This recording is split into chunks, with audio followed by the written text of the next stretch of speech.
Welcome to another edition of Treasure Tuesdays. I'm going to be perfectly honest off the top here. I've tried to make this video 3 times already, and within a minute of each video I stop because the topic I'm about to share with you is definitely close to home, and it's also very vulnerable terrain, not just for me, but for many people. So I'm trying to find the right words. So what I'm going to do here is ask you and invite you to open up a space as I share this video with you for whatever's most authentic to move through me in service to the greatest level of healing, the greatest level of freedom, the greatest level of value I can possibly give you with this video.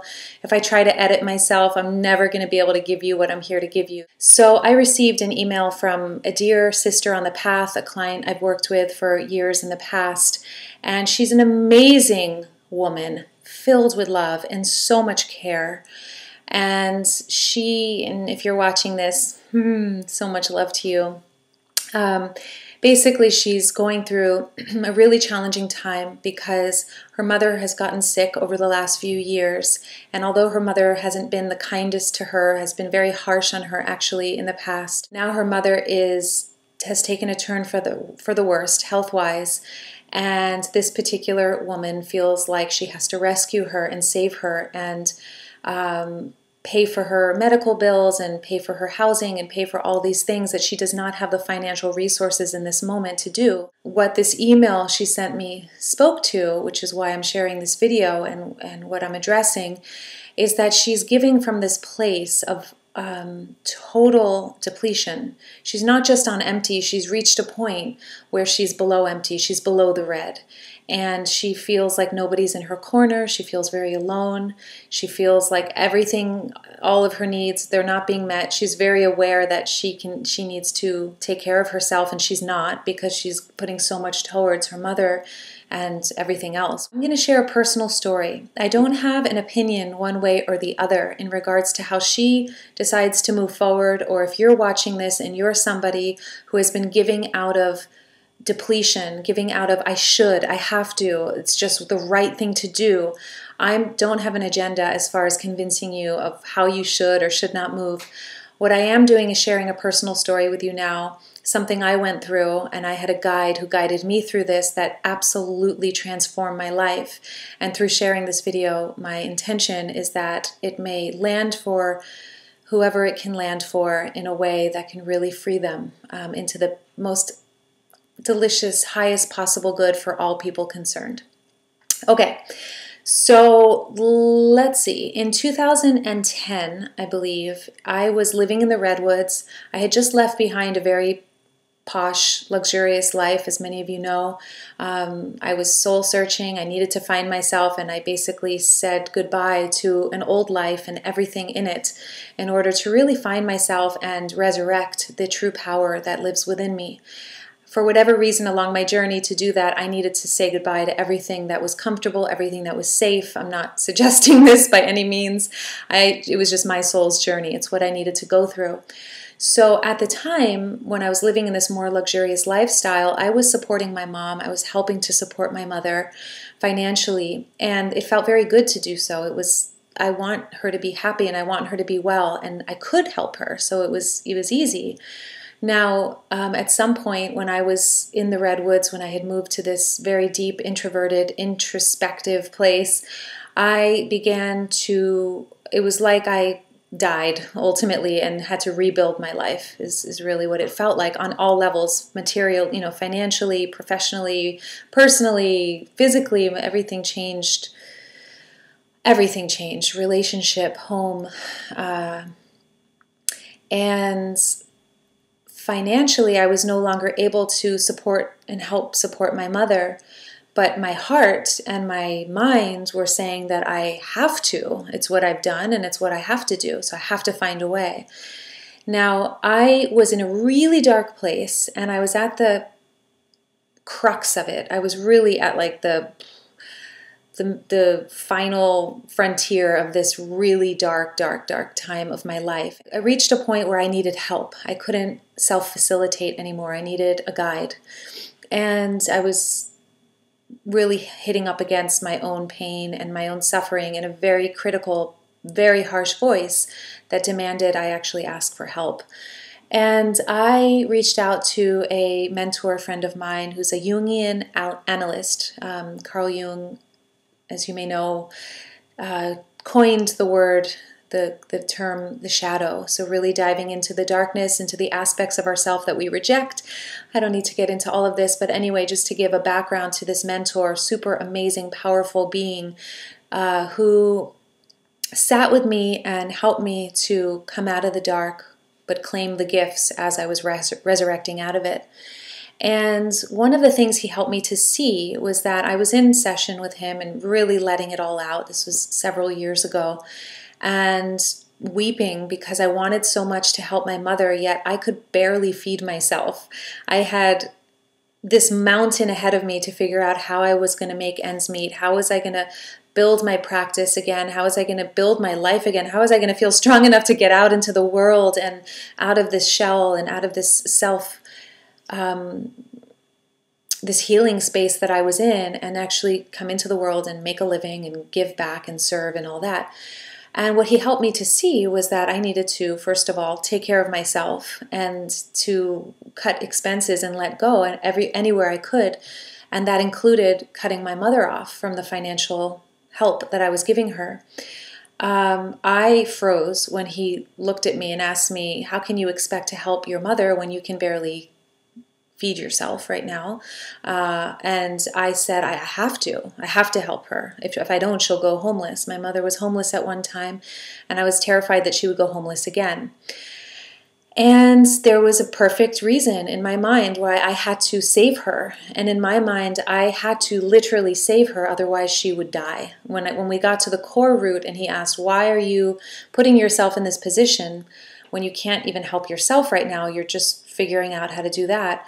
It basically came down to, when he asked me enough questions, if I don't help my mother, she'll die. That was what I believed. If I don't help her, she'll die. Now, the truth is, on top of that, I really didn't want to be helping my mother, nor did I want to be around her. She was very negative at the time, and my life was very, very vulnerable, and I had no desire to talk to her, and I used to call her out of obligation during this period of time.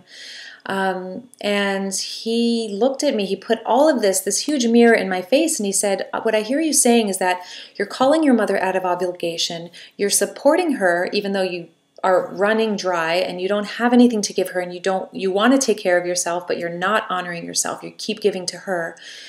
So what I hear you saying is that you feel like that you're doing this because you need to save her. Is that true? And I said, yes, definitely.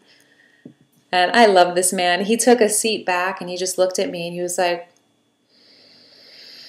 so what you're saying is your mother will die without your help.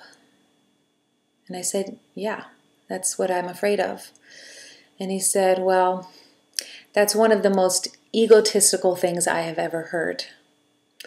And that like shattered my whole reality, because here I was thinking I was being this saint and this grace-filled angel in my mother's life, helping her. And he was calling me the most egotistical person on earth. And he said, if you really think that somebody else's life depends on you, other than a child, obviously being a mom and having a little kid that depends on you for food and living, that's another story. But he's like, if you really feel that this person depends on you to live, that's really one of the most egotistical stories I've ever heard. What you're saying is that she's not capable of finding her own way, and that her soul is not capable. And I had so much evidence that really she's not capable. And what I realized in this exchange is that I was so convinced in my story that I had to basically kill myself in order to keep my mother alive, that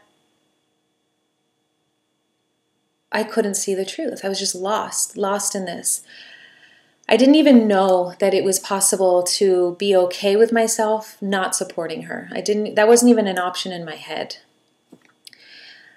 He explained to me that when I call her out of obligation, she may not consciously know it, but her soul knows it. And there's nothing worse in the world than when somebody is pitying you so much that they interact with you, not because they want to, but because they pity you. There's nothing more detrimental to the soul, to the power of a person, than to be exposed to somebody who sees them as pitiful. And what I realized is that I had been seeing my mother as pitiful, as like really a drag and an obligation, something I had to do. So I was doing what I was doing out of wounding. I was saving her out of a place of wounding, fear. If I don't help her, she'll die. And then if she dies, I'll feel terrible. So really, it's all about me. It's a very egotistical thing. Now, on the other hand, there's a second type of giving. There's the kind of giving that is so inspiring, and it comes not from a should, not from obligation, not from some kind of wounding or limiting belief that says, the world will end if I don't save it. That's so... I've been there so many times in the past. I need to save our earth. I need to save this person. I need to save that person. The only person that ever needed saving that entire time was me. It was all a projection, and that goes for all of us. The greatest gift that we can give the world is our own wholeness, and to move in the world from a place of wholeness and deep, deep, deep love. And when I realized that in this conversation, that I needed to come into my own wholeness to ever even remotely consider being able to give to my mother from a place of truth and love and wellness, it completely flipped the switch for me. And I could see that I had an opportunity to learn what it means to give from love, to give from wholeness, to give from a place of overflow rather than depletion. Most of our world is giving out of all these shame, these obligation stories. I should do this, all this codependency, all these, parents can oftentimes actually say, even to this client who prompted this whole video, her mom would play the victim and say, you have to help me. You have to. It's a very tough place to be when somebody you love is saying, you need to do this for me, and really making you feel guilty. And if you buy into the guilt and then respond from that place of guilt, there's ultimately all the energy you give from a place of guilt, from wounding, from depletion, from exhaustion, from negativity, is creating more of that story. Anything we do from a place of wounding creates more of that wound and victim mentality. Everything we do from a place of wholeness, overflow, joy. I love giving to this person. It feels so good. Oh my God, I want to open this door for this person. I want to donate to this person. And it comes from heart. Woo, you create more love in this world. Can you feel the difference?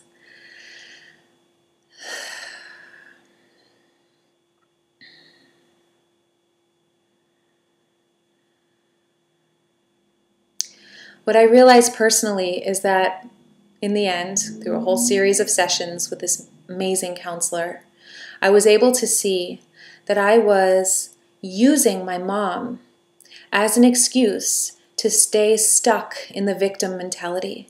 So long as I could be like, poor me, I'm a victim, I don't have enough, but I'm going to do everything I can to help her. I'll never have enough, I'm exhausted, I'll never find my way in life, I'll never be empowered, I'll never, I'm always going to be weak, I'm always going to be in debt, I'm always going to be in relationship struggle.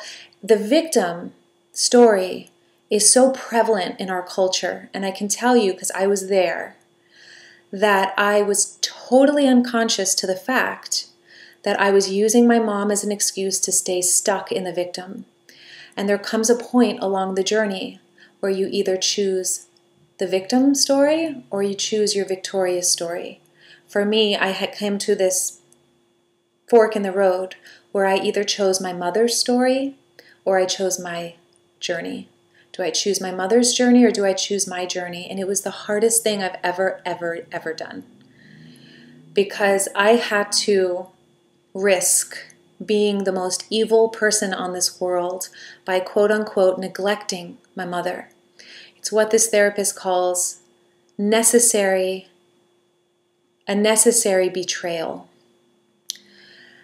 There's typically this rite of passage along the journey where, and it's everything's different for everybody, but for some of us, there's an opportunity to employ this necessary betrayal, which means cutting somebody out of life. Literally, it may seem like betraying them in order to rescue yourself.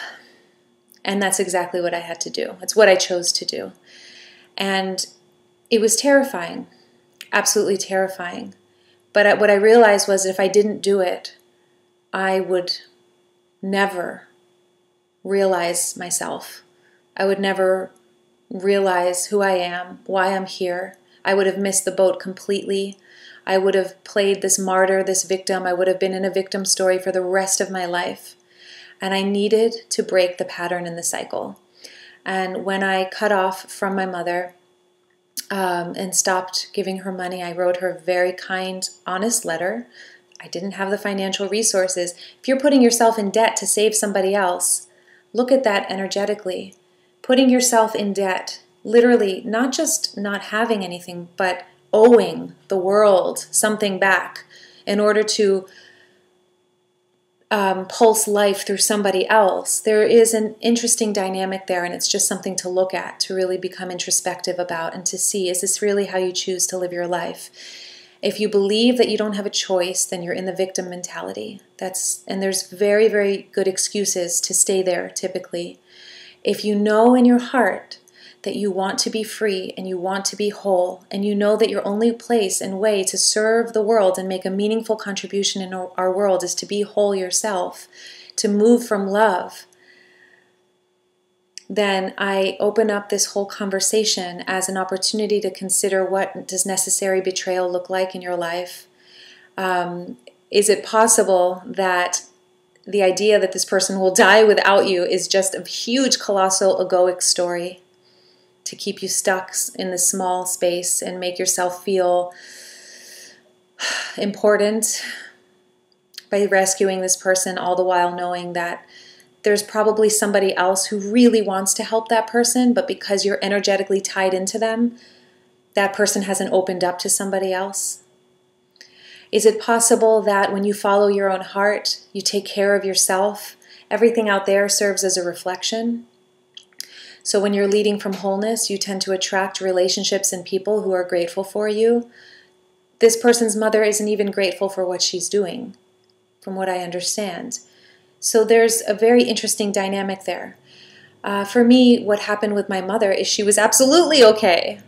All of my fears were a big pile of BS, belief systems that did not serve me or her.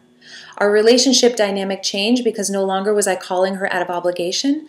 Now we have this beautiful relationship where we send each other cards, beautiful cards. I have no desire to call her at this phase of my life.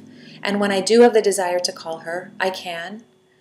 And that will come out of love, out of wholeness. Yet when I write her a card, I have so much joy in my heart. I'm sprinkling it with essential oils. It's the appropriate boundary, given my history with her and our story and everything, for me right now. If you're judging me right now, that's something for you to look at within your own life about you. For me personally, I'm so clear that it is the healthiest dynamic between us. So the purpose of this video is to invite you to look at and know that there is a perfect, healthy dynamic that's unique for you in the situation that you're in.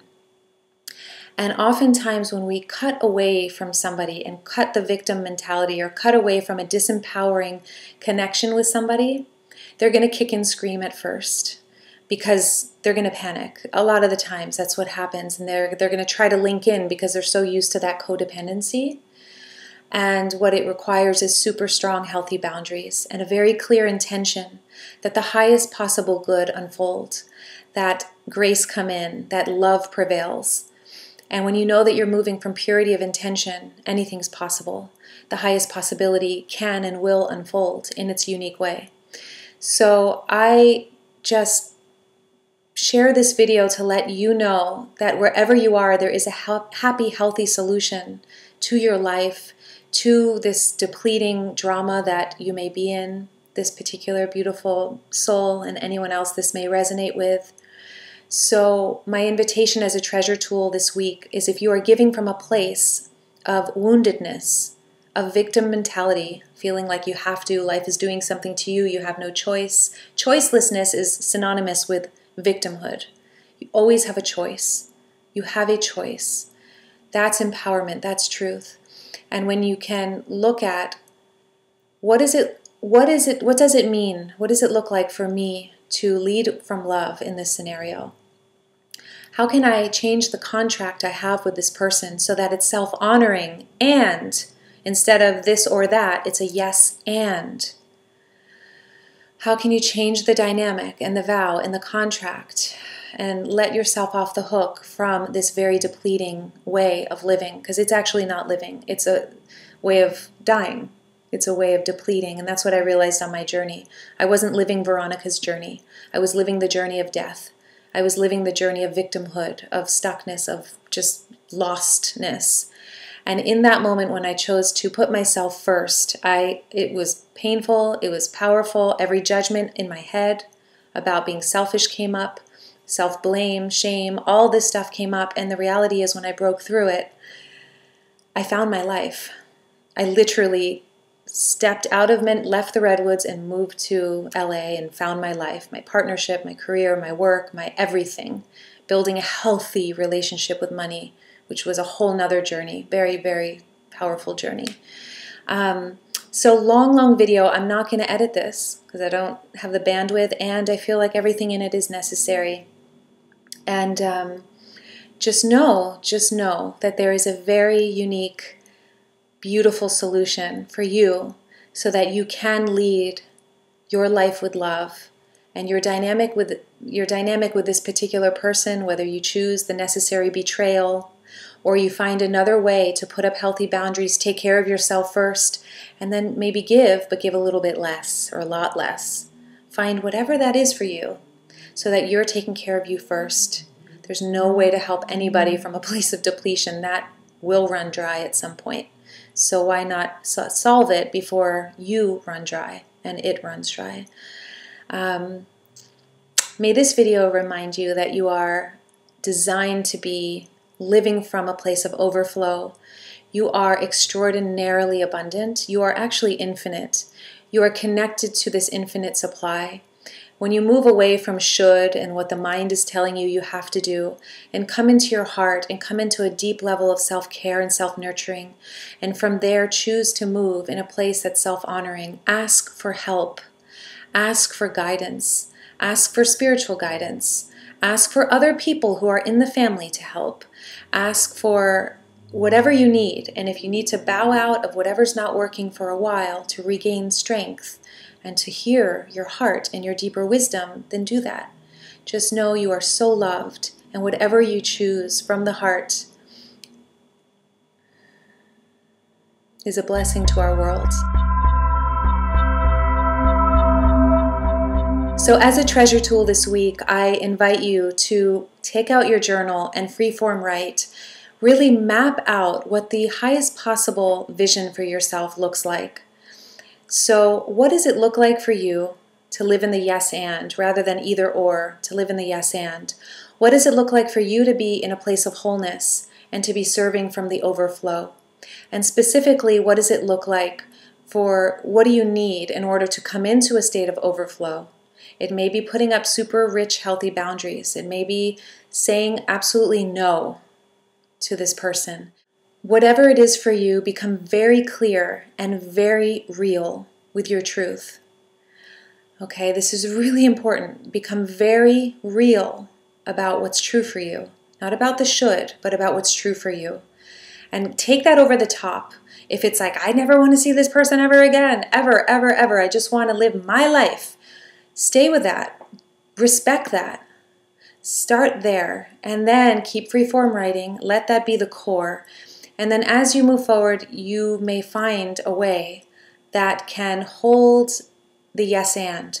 So yes, my true self is saying that I really don't want to be helping this person at all. And